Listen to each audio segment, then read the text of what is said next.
नमस्कार मित्रांनो, मितवा चॅनलवर तुमचे हार्दिक स्वागत आहे.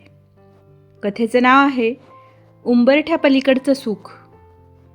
कथालेखन आरती खरबडकर, कथा वाचन स्नेहल जाधव.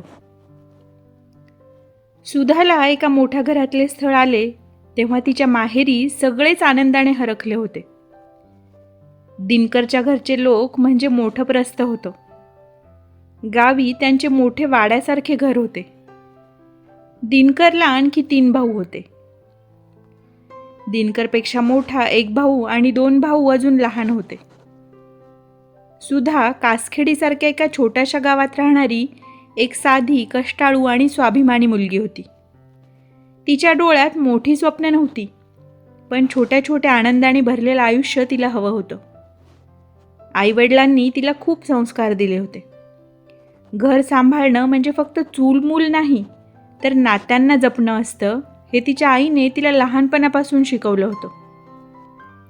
सुधाचं लग्न दिनकरशी ठरलं तेव्हा तिच्या आईवडिलांना समाधान वाटलं. दिनकर शांत स्वभावाचा, कष्टाळू आणि सरळमार्गी मुलगा होता. त्याचं घर मोठं होतं. 4 भाऊ, मोठा वाडा, भरपूर शेती. बाहेरून पाहिलं तर सगळं सुखी आणि संपन्न वाटायचं.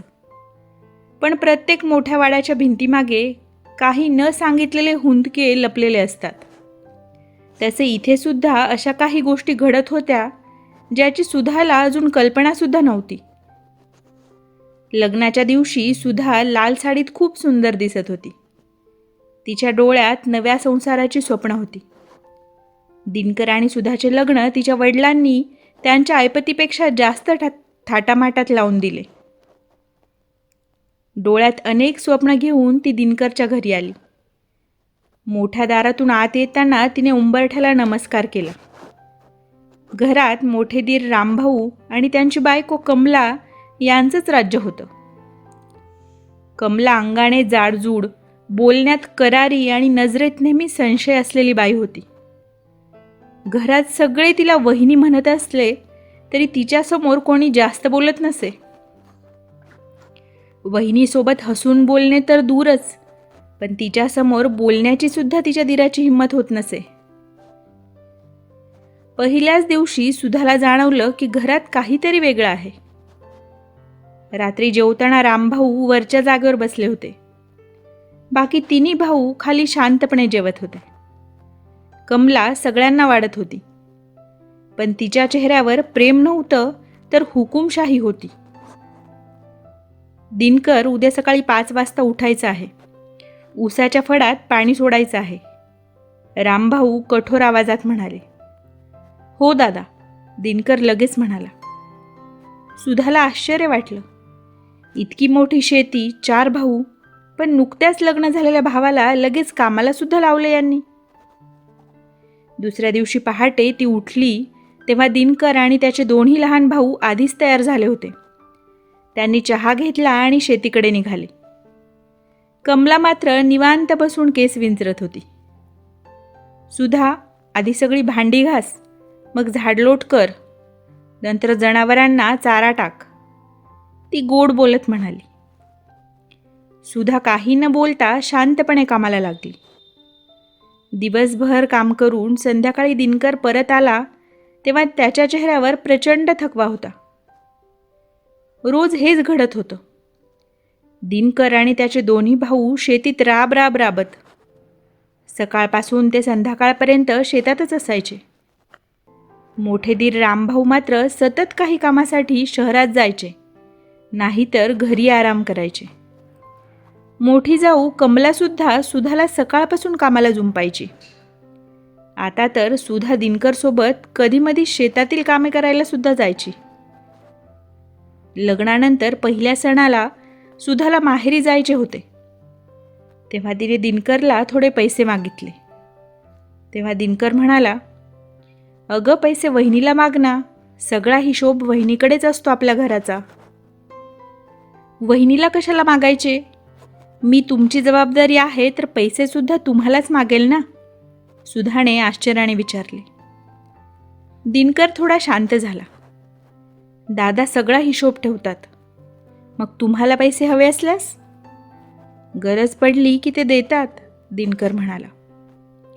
सुधा थोडा वेळ गप्प राहिली. तुम्हाला यात काही चुकीचं वाटत नाही का? ती म्हणाली. अगं, आधीपासूनच असं आहे, मग आता का चुकीचं वाटेल? असे म्हणत दिनकर झोपी गेला सुद्धा. सुधाच्या मनात पहिल्यांदा अस्वस्थतेची रेष उमटली. दुसऱ्या दिवशी सकाळी ती कमलाजवळ गेली.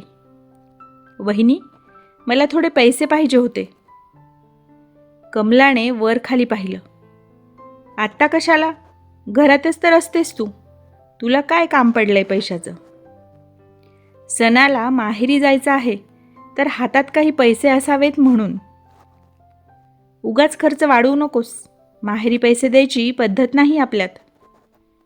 सुधा काहीही न बोलता मागे फिरली. त्या रात्री तिला रडू आवरता येत नव्हते. तिचा स्वाभिमान आज चूर झाला होता. दिनकरने विचारले, काय झालं? काही नाही, ती म्हणाली.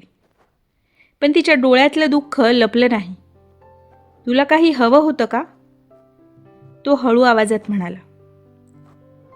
मला तुमच्याकडे मागताना वाईट वाटत नाही, पण प्रत्येक छोट्या गोष्टीसाठी वहिनीपुढं हात पसरावा लागतो हे सहन होत नाही.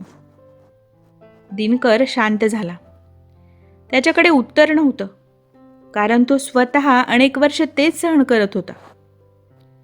सुधा आता घरातली सगळे कामं करायची. पहाटे उठून पाणी भरायचं, चूल पेटवायची, स्वयंपाक करायचा, भांडी घासायची आणि मग दिनकरसोबत शेतात जायची. उन्हात काम करताना तिचे हात काळवंडले. एकदा ऊस कापताना तिच्या हाताला खोल जखम झाली. रक्त वाहत होतं. दिनकर घाबरला. चल घरी जाऊ. पण रामभाऊ म्हणाले, इतक्याशा जखमेवर काम थांबवतात का? सुधाने अपमानाने आपले दात ओठात चावले आणि पुन्हा कामाला लागली. घरी परतल्यावर कमला आरामात झोपाळ्यावर बसून चहा पित होती. इतका वेळ कसा लागला तुला घरी यायला? घरची कामं पण पडून असतात, ती चिडून म्हणाली. सुधाने काही उत्तर दिलं नाही. त्या रात्री दिनकर तिच्या जखमेवर हळूवार मलम लावत होता. सुधा अचानक म्हणाली, तुम्ही एवढं सहन कसं करता? दिनकर कसा तरी हसला, पण ते हसू वेदनांनी भरलेलं होतं. लहानपणापासून सवय झाली. सुधाच्या डोळ्यात पाणी आलं, कारण दिनकरला काहीही म्हणून काही उपयोग नव्हता. तो स्वतःच कितीतरी सहन करत होता.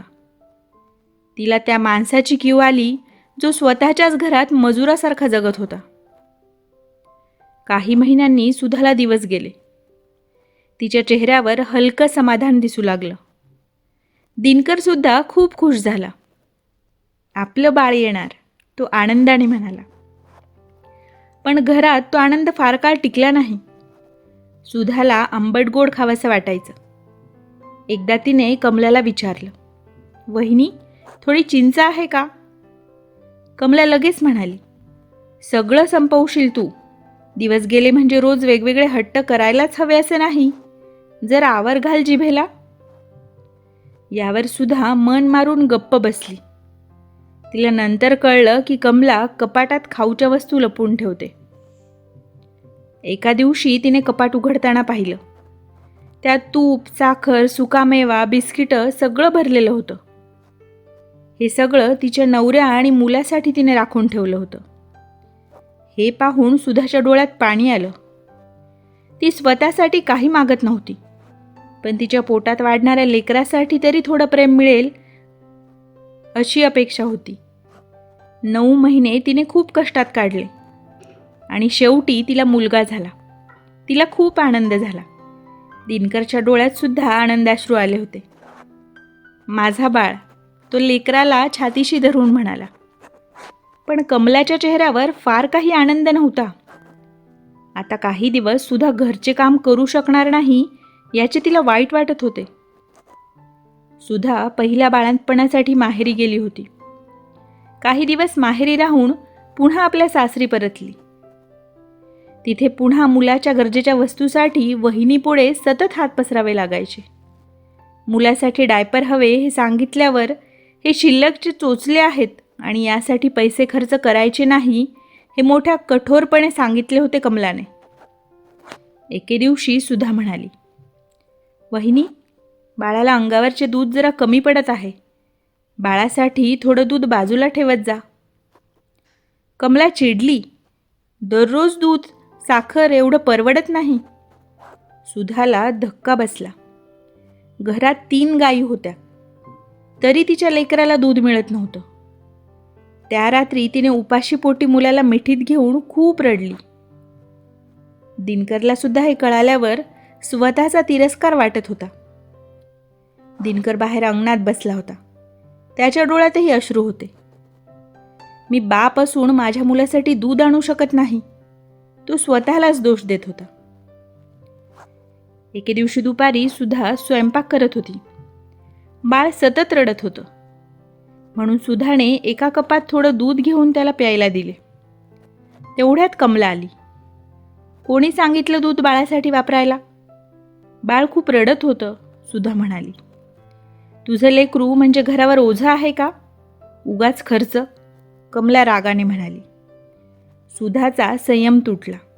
वहिनी, एवढंसं बाळ आहे, त्याच्याबद्दल कसं बोलताय तुम्ही? कमला जोरात ओरडली. तुम्ही दोघं नवरा बायको फुकट खाऊ आहात. कमावता येत नाही आणि सगळंच आयतं पाहिजे काय? ते शब्द सुधाच्या काळजाला घाव घालून गेले. संध्याकाळी दिनकर घरी आला तेव्हा तिने सगळं सांगितलं. पहिल्यांदा दिनकरच्या डोळ्यात राग दिसला. तो सरळ रामभाऊंसमोर गेला. दादा, आम्हाला वेगळं राहायचं आहे. घरात शांतता पसरली. रामभाऊ ओरडले, माझ्यासमोर वेगळं व्हायची भाषा करतोस? तुझ्यात एवढी हिंमत आली कुठून? माझ्या बायकोच्या केलेल्या अपमानातून आणि मुलाच्या न भागवता येणाऱ्या गरजांमधून एवढी हिंमत आली दादा, दिनकर ठाम आवाजात म्हणाला. सुधा त्या क्षणी त्याच्याकडे पाहतच राहिली. तिला पहिल्यांदा वाटलं, हा माणूस नवरा म्हणून खंबीर नसला तरी एक बाप म्हणून खंबीर आहे. त्या रात्री त्यांनी काही कपडे, थोडं भांडीकुंडी आणि मुलाला घेऊन घर सोडलं. पावसाची रात्र होती. सुधा मागे वळून वाड्याकडे पाहत होती. तिच्या डोळ्यात अश्रू होते, पण मनात एक वेगळं हलकंपणही होतं. गावाच्या टोकाला त्यांचे एक जुने धान्याचे कोठार होते. कोठार जुने असले तरी मजबूत होते. तिथेच त्यांनी एक खोली साफ करून वापरायला घेतली. त्या कोठाराच्या छपरातून पाणी गळायचं. भिंतीसुद्धा तशा पावसामुळे जरा ओलसर वाटत होत्या. पण त्या छोट्याशा घरात दोघांनाही एक वेगळंच समाधान वाटत होतं. पहिल्याच दिवशी सुधाने खोली स्वच्छ करून एका कोपऱ्यात स्वयंपाकासाठी जागा केली. मातीच्या चुलीवर भाकरी भाजली. दोघेही जेवायला बसले तेव्हा दिनकर तिला म्हणाला, माझ्यामुळे तुझ्या आणि आपल्या बाळाच्या आयुष्याची फरफट होत आहे. मला खूप वाईट वाटत आहे तुझ्यासाठी. अहो, वाईट वाटायचं काय आहे त्यात? उलट मला तर तुमचा अभिमान वाटत आहे. आज पहिल्यांदा असं वाटतंय आपण आपलं खातोय, कुणाच्या जीवावर नाही, ती दिनकरला म्हणाली. तिचे समजुतीचे बोलणे ऐकून दिनकर समाधानाने हसला. दुसऱ्या दिवसापासून तो दुसऱ्यांच्या शेतात मजुरीला जाऊ लागला. घरच्या शेतीत विनामूल्य राबत होता, पण दुसऱ्यांच्या शेतात राबल्यावर आता दिवसाला पैसे हातात मिळत होते. संध्याकाळी तो थकून यायचा, पण चेहऱ्यावर समाधान असायचं. आज 200 रुपये मिळाले, तो आनंदाने म्हणायचा. सुधा पैशांकडे अभिमानाने पाहायची, कारण त्या पैशात त्यांचा घाम आणि स्वाभिमान मिसळलेला होता. ती खूप काटकसरीने चालत होती. रिकाम्या वेळेत सुधाने कपडे शिवायला सुरुवात केली. तिला लहानपणापासूनच शिवणकाम येत होतं. गावातल्या बायका तिच्याकडे ब्लाऊज, परकर शिवायला येऊ लागल्या. पहिल्यांदा तिने 10 रुपये कमवले तेव्हा तिचे डोळे भरून आले. हे बघा, ती नोट दिनकरच्या हातात ठेवत म्हणाली. दिनकर भावूक झाला. आपण दोघं सोबत असलो तर नक्कीच परिस्थिती बदलू शकते, मिळून काहीतरी करू शकतो, तो म्हणाला. आता त्यांच्या घरात थोडीफार भरभराट दिसू लागली. एके दिवशी दिनकर बाजारातून मुलासाठी छोटा चेंडू घेऊन आला. मुलगा आनंदाने हसू लागला. ते हसू पाहून सुधाच्या डोळ्यात पाणी आलं. पूर्वी आपण इतक्या छोट्या गोष्टींसाठीही दुसऱ्यांवर अवलंबून होतो, ती म्हणाली. आता आपण कधीच कोणापुढे हात पसरणार नाही, दिनकर तिच्या शेजारी बसत म्हणाला. हळूहळू त्यांनी थोडे पैसे साठवायला सुरुवात केली. सुधा प्रत्येक रुपया जपून ठेवायची. तिने जुन्या डब्यात पैसे साठवले होते. रात्री दोघं बसून हिशोब करायचे. आपण अजून किती जमा केले, दिनकर विचारायचा. 3,700. आणखी जमले की काहीतरी मोठं करू. सुधाच्या मनात विश्वास निर्माण होऊ लागला. एकदा दिनकर गावातल्या एका माणसासोबत माल वाहतूक करायला गेला. दिवसभर टेम्पोमध्ये फिरताना त्याच्या मनात विचार आला, हे काम आपणही करू शकतो. रात्री त्याने सुधाला सांगितलं, आपण टेम्पो घेतला तर. सुधा थोडी घाबरली. पैसे, तिने विचारले. थोडे आपले, थोडं कर्ज, तो म्हणाला. सुधा काही वेळ विचारात पडली. मग ती म्हणाली, आपण आयुष्यभर भीतीने जगलो, आता थोडं धाडस करून बघूया, कदाचित हे दिवससुद्धा बदलतील. दिनकरने गावाच्या पतसंस्थेतून कर्ज घेतलं आणि एक जुना टेम्पो विकत घेतला. त्या दिवशी त्यांनी टेम्पोला फुलांचा हार घातला. सुधाने नारळ फोडला. दिनकर स्टेअरिंगवर हात ठेवून भावूक झाला. मला विश्वास बसत नाहीये की हा आपला टेम्पो आहे आणि आपण एक नवीन सुरुवात करतोय, तो सुधाला म्हणाला. त्या रात्री दोघांनाही झोप लागली नाही. स्वप्न आणि भीती दोन्ही त्यांच्या डोळ्यात होती. दिनकर पहाटे 4 वाजता उठून टेम्पो घेऊन निघायचा. कधी भाजी, कधी धान्य, कधी बांधकामाचं सामान वाहून न्यायचा. दिवसभर राबवून रात्री उशिरा घरी यायचा. सुधा त्याची वाट पाहत बसायची. जेवलात का? आज वेळ नाही मिळाला जेवायला, तो उत्तर द्यायचा. त्याच्या कष्टाची तिला जाणीव होती. ती लगेच त्याच्यासाठी भाकरी गरम करायची. त्याच्या हातावर फोड आले होते. एकदा ती त्याचे हात दाबत म्हणाली, अहो, इतकं कष्ट करू नका, स्वतःची काळजी घेत जा जरा, वेळेवर जेवण करत जा, थोडा आरामसुद्धा गरजेचा आहे ना. आजच्या कष्टातच उद्याचं सुख आहे सुद्धा, दिनकर हसत म्हणाला. काही महिन्यातच त्यांचं कर्ज कमी होऊ लागलं. लोक आता दिनकरचं कौतुक करू लागले. दिनकर खूप प्रामाणिक माणूस आहे, गावातले म्हणायचे. सुधाच्या शिवणकामालाही चांगली मागणी येऊ लागली. कमला आणि रामभाऊ मात्र त्यांची प्रगती पाहून मनातून जळत होते. त्यांना वाटले होते की सुधा आणि दिनकर पुन्हा नाक घासत त्यांच्याकडे येतील. पण त्यांनी स्वतःचं नवीन जग निर्माण केलं याचे कमल्याला खूप वाईट वाटत होते. इकडे सुधा मात्र स्वतःच्या संसारात सुखी होती. तिने शिवणयंत्र विकत घेतलं. त्या दिवशी ती लहान मुलीसारखी आनंदी झाली. पहिल्यांदा स्वतःच्या कमाईतून काहीतरी घेतल्याचं समाधान होत आहे, ती म्हणाली.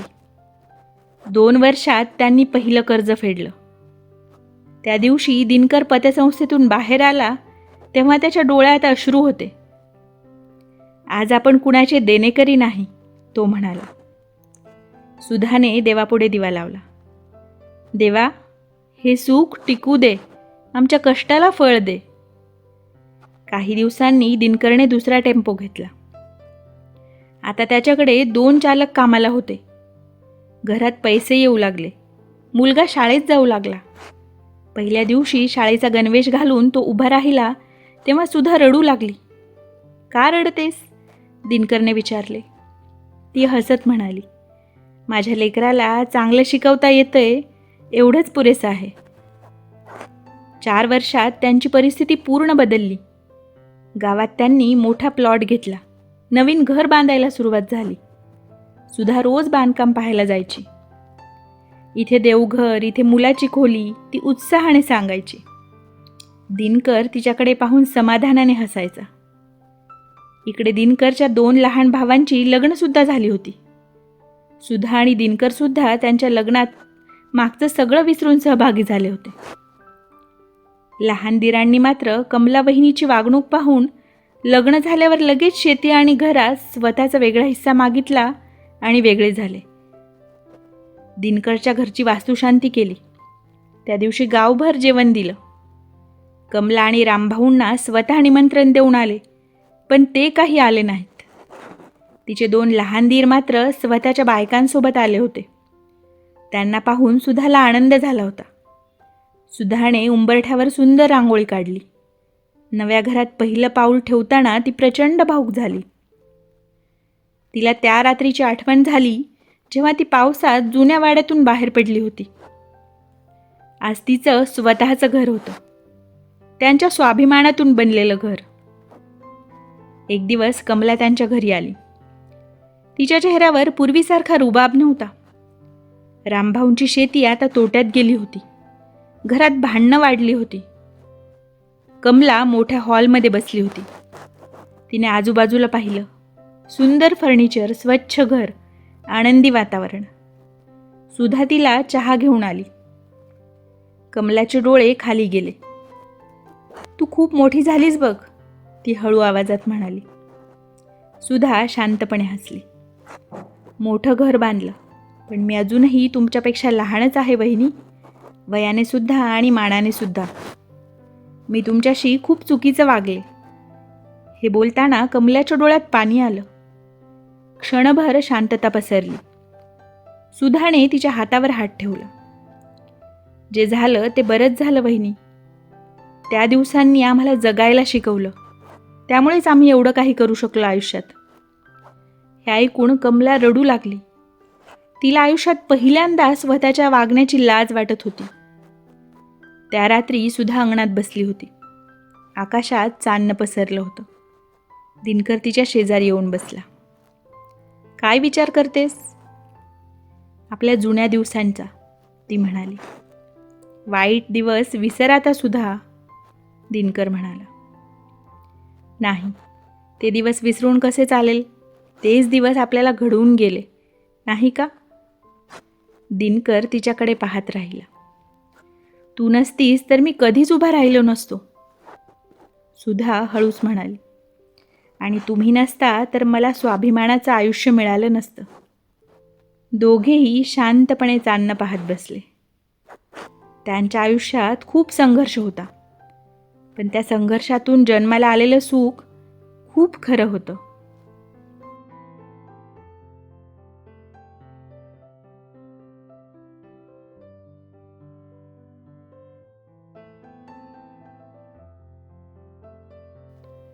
व्हिडिओ आवडला असेल तर लाईक, शेअर, कमेंट नक्की करा. आणि अशाच नवनवीन कथा ऐकण्यासाठी आमच्या मितवा चॅनलला सबस्क्राईब करायला विसरू नका. धन्यवाद.